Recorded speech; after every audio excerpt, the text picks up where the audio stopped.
PM Modi और president Draupadi Murmu ने देशवासियों को दी नववर्ष की शुभकामनाएं। जैसे ही रात 12 बजे भारत समेत पूरी दुनिया नए साल 2025 का जश्न मनाने में डूब गई। नव वर्ष के स्वागत का ये सिलसिला दुनिया भर में विभिन्न सांस्कृतिक अंदाज में जारी है, जहां हर देश अपने खास तरीके से इस खास दिन को मनाता है। वहीं नए साल 2025 की शुरुआत पर प्रधानमंत्री नरेंद्र मोदी और राष्ट्रपति द्रौपदी मुर्मू ने देशवासियों को नववर्ष की शुभकामनाएं दी।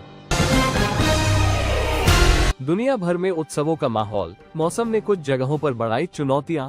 दुनिया भर में लोग नए साल के आगमन को धूमधाम से मनाने के लिए एकत्र हुए। दुनिया के प्रमुख शहरों में भव्य समारोह आयोजित किए गए, आतिशबाजियों का समंदर लहराया और सांस्कृतिक कार्यक्रमों से शहरों की रौनक और भी बढ़ गई। हालांकि कुछ स्थानों पर मौसम के कारण उत्सवों में विघ्न भी आया, लेकिन फिर भी समग्र रूप से इस नए साल ने उम्मीदों और सकारात्मकता के साथ सभी को एक नया संदेश दिया। नए साल की शुरुआत ठंड के साथ पारा 7.4 डिग्री सेल्सियस पर पहुंचा। राष्ट्रीय राजधानी में नए साल की पहली सुबह हल्का कोहरा छाया रहा और न्यूनतम तापमान 7.4 डिग्री सेल्सियस दर्ज किया गया। मौसम विभाग ने ये जानकारी दी। विभाग ने बुधवार को कुछ स्थानों पर घना कोहरा छाए रहने का अनुमान जताया है।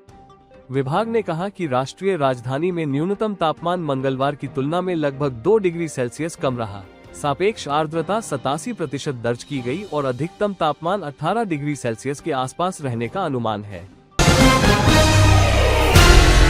एविएशन सेक्टर से गुड न्यूज। देश की नई लो कॉस्ट एयरलाइन 2025 में शुरू करेगी उड़ान। देश की नई low cost airline air Kerala इस साल से आसमान में अपनी उड़ान भरने के लिए तैयार है।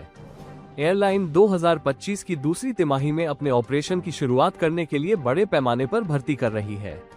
एयर केरल के चेयरमैन अफी अहमद के अनुसार कंपनी ने भारत में तकनीकी और ऑपरेशनल टीमों की भर्ती प्रक्रिया शुरू कर दी है, जबकि सेल्स और मार्केटिंग के लिए कमर्शियल स्टाफ की भर्ती यूएई में की जा रही है।